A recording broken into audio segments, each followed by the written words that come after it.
about what is actually happening with mortgage interest rates based on the meeting that happened this week and what we are likely to see throughout the rest of the month and the rest of the year. By the way, my name is Chelsea Winstead. I am a mortgage lender and a home financing strategist. I help people every single day on this app apply for homes, refinance homes, and make things totally possible. Also, just as a quick note, if you are an OG around here and you've been hanging around and you've been waiting for me to get to the state that you are in, now is the time. I officially can help 49 out of the 50 states. So the only place I cannot help you is if you live in New York. I am sorry, they're just really strict. But with that being said, let's kind of just talk about what's been going on. So about 2 weeks ago, we saw some pretty significant drops in just rates, and everybody was jumping in. We saw a huge influx of refinance requests. By the way, I am working through over 200 refinance numbers for all of you. So if you've submitted a form with me, I have not forgotten about you. I'm just getting up and running in my new system, which will allow me to actually send you some numbers and to really run through the pros and the cons and if it makes sense for you personally. But so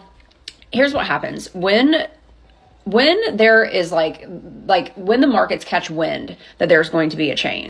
Mortgage rates will often be updated prior to a big, announcement happening. So I say this all the time. The Fed does not control mortgage rates. However, the news surrounding the Fed is super impactful on what actually happens with mortgage rates. So because there was an anticipation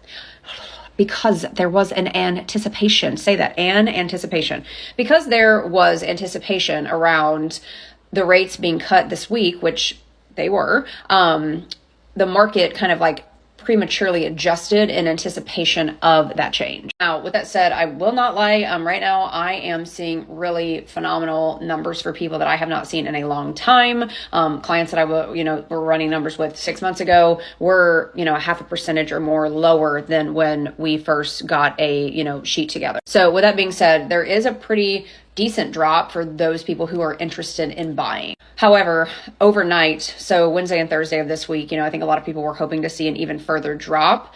You never know, right, what will happen. I've learned to just never say never, but the truth is that a lot of those drops actually happened the week before in anticipation of this cut being announced. Now, what this is going to mean, though, is for a lot of people, and even right now over the past week, there's been a huge surge in mortgage applications and refinancing applications.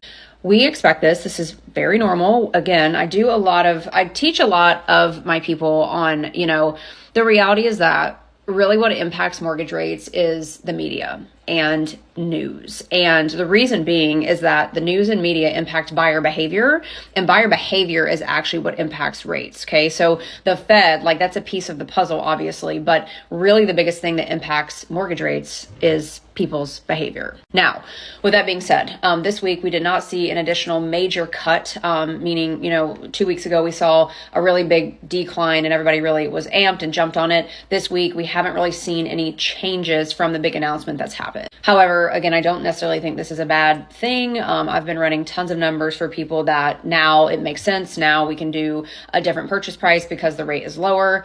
Here's the other thing too, is that a lot of the time people ask me, Chelsea, should I lock or should I float? And the reality is that it just depends on it depends on how you like to gamble, okay? Or if you like to gamble at all. So the thing you really have to consider is what's going to hurt your feelings more. Is it going to be that if you locked today and then in 2 weeks from now, rates dropped, would you be really bummed, and would that upset you more than if you didn't lock and rates went back up? And I think that's ultimately on every person, that answer is going to be quite different. It also just depends on how you look at risk. So my people who are very risk prone and they like it, they will typically float till the very last minute. My people who don't love risk, they want to just lock in now and then not be worried about it because they don't want to fear that, oh my God, what if something crazy hits the news in 2 weeks, which y'all, we've seen it. It very well could happen. And then they don't want to lose out on the savings that are available right now. So specifically, I would say for those of you considering a refinance, I would say that you just have to be the one to answer that question. A huge thing that I look at with all of my clients is what is the goal of this? Why do you want to refinance? Is it that you